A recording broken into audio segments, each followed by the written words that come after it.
গল্প বিবাহ বিচ্ছেদ, কলমে ছবি ব্যানার্জি। রাত 10টায় ধৃতিমান ফোনটা রিসিভ করতে গিয়ে অবাক হয়ে দেখল লাবণ্যর ফোন। ফোন থেকে লাবণ্য সব ছবি ডিলিট করলো, নাম্বারটা নামসহ অজান্তেই থেকে গিয়েছিল। দীর্ঘ 7 বছর হয়ে গেল লাবণ্যকে ডিভোর্স করা। এতদিন পরে কী কারণে ফোন করছে? ডিভোর্সের আগে সে তো এককালীন মোটা অঙ্কের টাকা দিতেই চেয়েছিল। সে তখন ঘৃণা ভরে রিফিউজ করেছিল। তাহলে কি সে এখনো চাকরি পায়নি? টাকার সমস্যায় পড়েছে? ফোনটা রিসিভ করে বলল, কেমন আছো লাবণ্য? এতদিন পর কেন ফোন করলে? কোনো দরকারে? ও প্রান্ত থেকে লাবণ্য বলল, ভালো আছি ধৃতি। আসলে ফোনটা ঠিক আমার দরকারে করিনি, বলতে পারো তোমার দরকারে করেছি। আমার দরকার? তুমি কি সামনের রবিবার একবার বর্ধমান আসতে পারবে? স্টেশনে আমার পরিচিত একজন তোমাকে আমার বাড়ি নিয়ে আসবে। স্টেশন থেকে মাইল 7 দূরত্বে আমার বাড়ি। ধৃতিমান বলল, কিন্তু কি দরকারটা কি বললে না তো? ওটা না হয় এলেই বলবো। আমার বাড়িতে সেদিন দুপুরে একটু ডাল ভাত খেও। ফেরার সময় তোমাকে স্টেশনে পৌঁছে দেওয়ার দায়িত্ব আমার। ধৃতিমান বলল, আমি এই রবিবারেই যাব। কিন্তু আমি তোমার পরিচিত মানুষটিকে চিনব কি করে? লাবণ্য বলল, তোমার চেনার দরকার নেই। তোমার একটা ছবি তার মোবাইলে সেন্ড করে দেব। আমার ছবি এখনো ডিলিট করে দাওনি জেনে আশ্চর্য হলাম। 1.5 বছরের বিবাহিত জীবনের সব স্মৃতি ডিলিট করে দিলেও এক চিলতে স্মৃতি বোধহয় সারা জীবনই থেকে যায়। ধৃতিমান ফোনটা রেখে মনে মনে ভাবল, ভাগ্যিস আজ রঞ্জা বাড়ি নেই। ইদানিং তাকে সন্দেহ করাটা তার মানসিক রোগে পরিণত হয়েছে। রঞ্জার সঙ্গে তার টানা 3 বছরের সম্পর্ক যখন একসময় ভেঙে গেল, তখন ধৃতিমানের প্রায় পাগল পাগল অবস্থা। রঞ্জা বিনা নোটিশে একদিন বিয়ে করে আমেরিকা চলে গেল। চলে যাওয়ার দিন 10 আগে পর্যন্ত সে ঘুণাক্ষরেও জানতে পারেনি। মাসখানেক পরে সে ফোন করে ক্ষমা চেয়ে বলেছিল, ধৃতি, আমাকে প্লিজ ভুলে যাও। পরিস্থিতির চাপে পড়ে আমি বিয়ে করতে বাধ্য হয়েছি। কথাটা যে সম্পূর্ণ মিথ্যে এটা পরে ধৃতি জেনেছিল। ছেলের এই রকম বিধ্বস্ত চেহারা আর মাঝে মাঝেই তার গা থেকে মদের গন্ধ পেয়ে অর্পিতা বলল, ধৃতি, তোর কি হয়েছে বলতো? ধৃতি বলল, মা, আমি বিয়ে করতে চাই। আমার কি করণীয়? বিয়ে তো তুই নিজেই ঠিক করে রেখেছিস রঞ্জার সঙ্গে। অনুষ্ঠান করে বিয়ে করলে আমি রঞ্জার বাবা মার সঙ্গে কথা বলে একটা ডেট ঠিক করতে পারি। ধৃতি বলল, মা, রঞ্জা বিয়ে করে আমেরিকা চলে গেছে। ও, বুঝেছি। তাই বুঝি তুই দেবদাস হয়ে মদ ধরেছিস। আদৌ কি তোদের মধ্যে সত্যিকারের ভালোবাসা ছিল বাবা? তোদের এই যুগের ভালোবাসার মানেটাই আমি বুঝি না। তোর পৌরুষে লেগেছে বলে জেদ করে বিয়ে করতে চাইছিস না তো? না মা, আমি অনেক ভেবে সিদ্ধান্ত নিয়েছি। লাবণ্যর সঙ্গে বিয়েটা সম্বন্ধ করেই হলো। তাকে দেখতে গিয়ে পরিচয়ও বেরিয়ে পড়ল। লাবণ্যর বাবা তার স্বামীর পরিচিত বন্ধু ছিলেন। 2 বছর আগে তিনিও গত হয়েছেন। লাবণ্যর মা, দাদা, বৌদি তাদের যথেষ্ট আদর আপ্যায়ন করলেন। অর্পিতার স্বামী 5 বছর আগে গত হয়েছেন। লাবণ্য MA পাস। তার চেহারা ডানা কাটা সুন্দরী না হলেও যথেষ্ট সুশ্রী। কাটা কাটা চোখ মুখে লাবণ্যময়ী মেয়ে। বিয়ের পর আস্তে আস্তে ধৃতির অস্থিরতা কমল। তার পরিবর্তন ও লাবণ্যর প্রতি অনুরাগ দেখে মা অর্পিতা স্বস্তি পেল। লাবণ্যর অনেকটা সময় কাটত ফ্ল্যাটের 2টো বারান্দা ভর্তি টবের গাছপালার সঙ্গে। এই টব আর গাছ তারই শখে ধৃতি তাকে এনে দিয়েছিল। গাছগুলোতে রোদ আলোর প্রাচুর্য কম থাকলেও লাবণ্যের পরিচর্যার গুণে গাছে বেল, কামিনী, রজনীগন্ধা, রং বেরঙের গোলাপ ফুটত। আর ছিল তার বিভিন্ন ধরনের রান্নার নেশা। এখনকার প্রজন্মের মেয়ে হয়ে রান্না, ঘর গৃহস্থলীর প্রতি তার ভালোবাসা দেখে অর্পিতা মুগ্ধ হয়ে যেত। অবসর সময়ে ভালোবাসত গান শুনতে, বই পড়তে। ধৃতিমান প্রথম এটা খুব এনজয় করত। রঞ্জা ছিল উগ্র আধুনিকা মেয়ে। তার সঙ্গে মেলামেশা করে ধৃতি অনেকটা বোহেমিয়ান জীবনযাত্রায় অভ্যস্ত ছিল। ঘরে থেকে বাইরের বিলাসবহুল জীবনযাত্রা, পার্টি, বাইরে খাওয়া দাওয়া, শপিং ইত্যাদিতে চাকরির বাইরে সময় কাটাত। লাবণ্যের এই অতিরিক্ত সংসার প্রীতি, গাছগাছালির প্রতি ভালোবাসা, শান্ত নিরুপদ্রব আলু ভাতে মার্কা জীবনে সে ক্রমশই বিরক্ত হচ্ছিল। লাবণ্য তার সঙ্গে পার্টিতে বা ঘোরাঘুরিতে আপত্তি ছিল এমনটা নয়, কিন্তু উগ্র আধুনিক সাজ পোশাক লাবণ্য কখনোই পছন্দ করত না। রঞ্জা যদি গনগনে আগুন কিংবা উত্তাল সমুদ্র হয়, লাবণ্য শান্ত নদী কিংবা স্নিগ্ধ চাঁদের আলো। বিয়ে 7-8 মাসের মধ্যেই রঞ্জার সঙ্গে লাবণ্যের এই আসমান জমিন ফারাকটা ধৃতির চোখে প্রকট হয়ে প্রতি মুহূর্তেই ধরা পড়ত। এভাবেই চলছিল ওদের জীবন। 1 বছর পর থেকে ধৃতির পরিবর্তন তার মা অর্পিতা আর লাবণ্যর চোখে পড়ল। ধৃতি একটা নামী মাল্টিন্যাশনাল কোম্পানির এক্সিকিউটিভ ইঞ্জিনিয়ার। তার চাকরির জায়গা থেকে ফিরতে রাত 9টা, 9:30 বেজে যায়। কিন্তু ইদানিং সে মাঝে মাঝেই রাত 11টার পর বাড়ি ফিরছে টলমল পায়ে। কখনো কখনো লাবণ্য ধৃতির শার্টে লিপস্টিকের দাগ দেখতে পায়। গা থেকে মদের গন্ধের সঙ্গে দামি মেয়েদের পারফিউমের গন্ধ পায়। অনেকদিন লাবণ্য দাঁতে দাঁত চেপে এগুলো সহ্য করল। অপেক্ষায় ছিল ধৃতির স্বাভাবিক অবস্থায় ঘরে ফেরার জন্য। কিন্তু তার আগেই একদিন ধৃতি নেশায় চুর হয়ে ঘরে ফিরে চিৎকার করে বলল, তুমি কি ভেবেছ নীরবে মুখ বুজে থেকে আমার দিকে এভাবে ঘৃণার দৃষ্টিতে চেয়ে থেকে প্রতিবাদ জানাবে?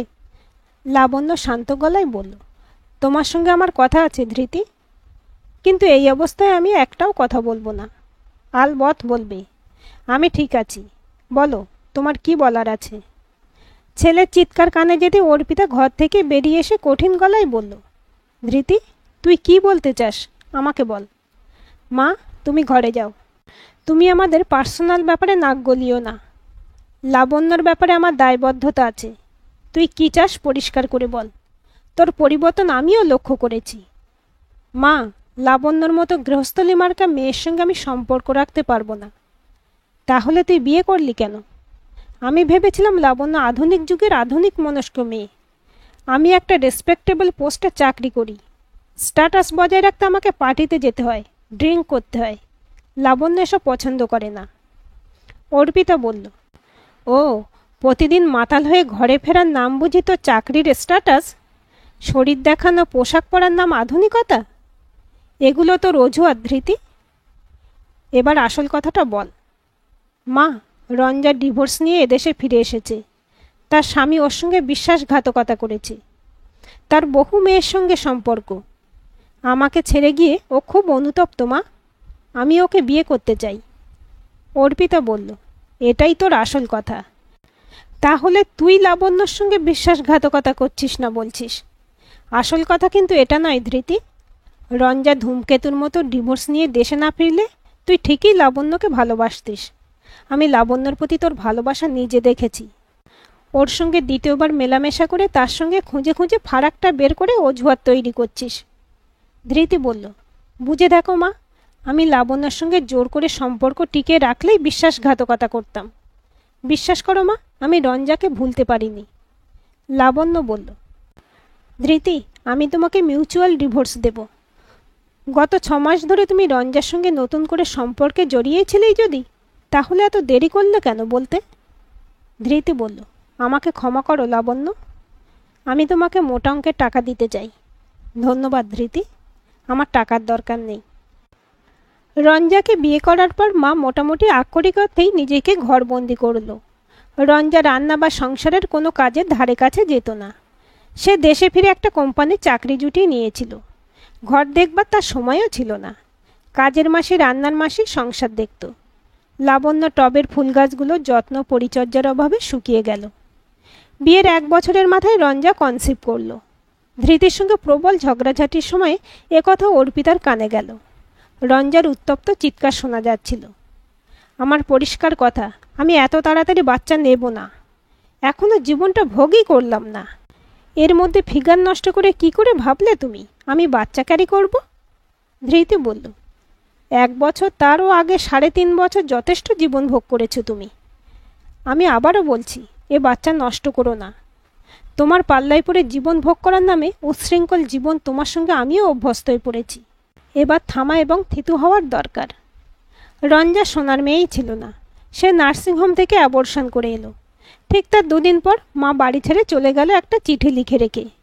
চিঠিতে লেখা, ধৃতি তোদের দুজনের উচ্ছৃঙ্খল জীবনযাপন আমি 1টা বছর মুখ বুজে সহ্য করলাম। আমি পুরনো মানসিকতার মানুষ। আমি আধুনিকতার নামে ছেলে কিংবা মেয়ে কারোর মদ খাওয়া আজও মানতে পারি না। পার্টির নামে তোদের দুজনের নেশা করে ঘরে ফেরা আমি দেখেও ঘর থেকে বেরোতাম না।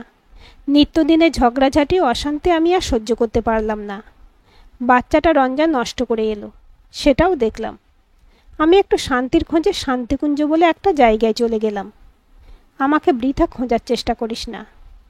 তোকে আমি ঠিকানা জানাবো না, ইতি মা।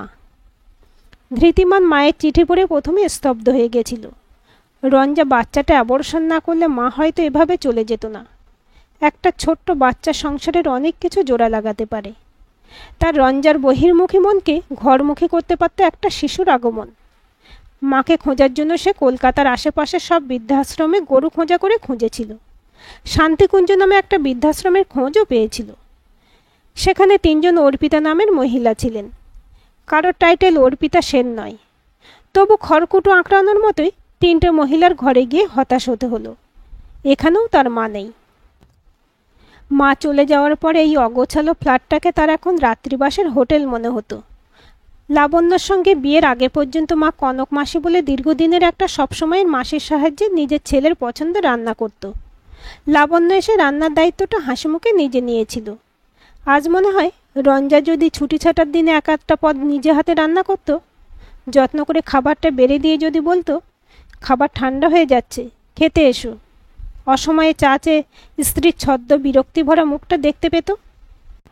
না, এসব ভেবে আর লাভ নেই। অনেকটা রাত হয়ে গেল। টেবিলে ঢেকে রাখা খাবারটা আজ আর মাইক্রো ওভেনে গরম করতে ইচ্ছে করল না। কোনো রকমে খেয়ে বিছানায় এলো। আজ বড় ইচ্ছে করছে ঘর গৃহস্থলীকে ভালোবাসা মেয়েটার কথা ভাবতে।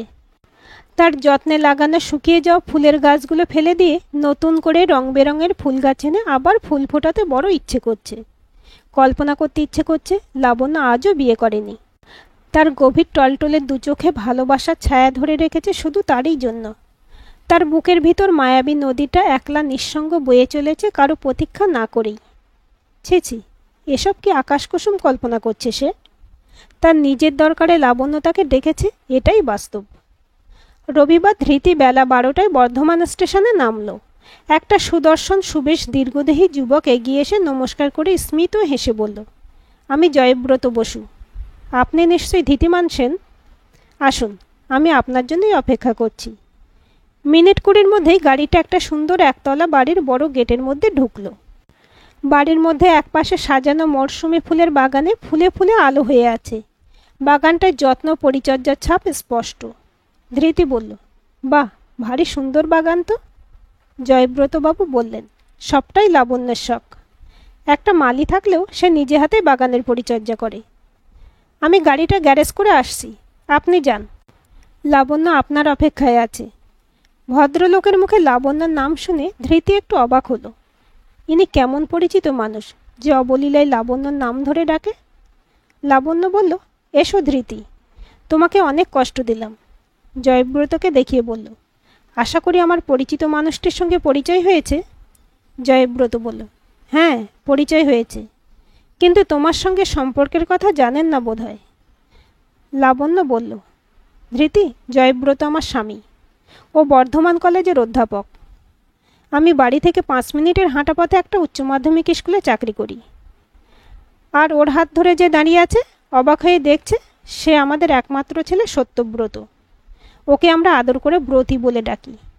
ব্রতী, ইনি তোমার একটা আঙ্কেল, প্রণাম করো। ধৃতি উত্তরোত্তর অবাক হচ্ছিল। ও, লাবণ্য তাহলে তার সুন্দর ছবির মতো বাড়ি, সাজানো বাগান, ছেলে আর স্বামীকে নিয়ে সুখে সংসার করছে। ধৃতি বলল, তোমাদের সুখী দাম্পত্য জীবনের জন্য অভিনন্দন লাবণ্য।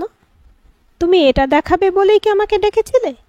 না ধৃতি, একটা অতি সাধারণ মেয়ের আটপৌরে সংসার তোমাকে ডেকে দেখানোর মতো ধৃষ্টতা আমার নেই। তোমার দরকারটা এখনো বলিনি। অনেক বেলা হয়ে গেছে ধৃতি। একটু লেবু দিয়ে ঠান্ডা শরবত খেয়ে খাওয়া দাওয়ার পর তারপর বলবো। আমি নিজে রান্না করেছি। ধৃতি প্রায় 7 বছর পর লাবণ্যর হাতে যত্নে বেড়ে দেওয়া ভাত খেতে বসলো।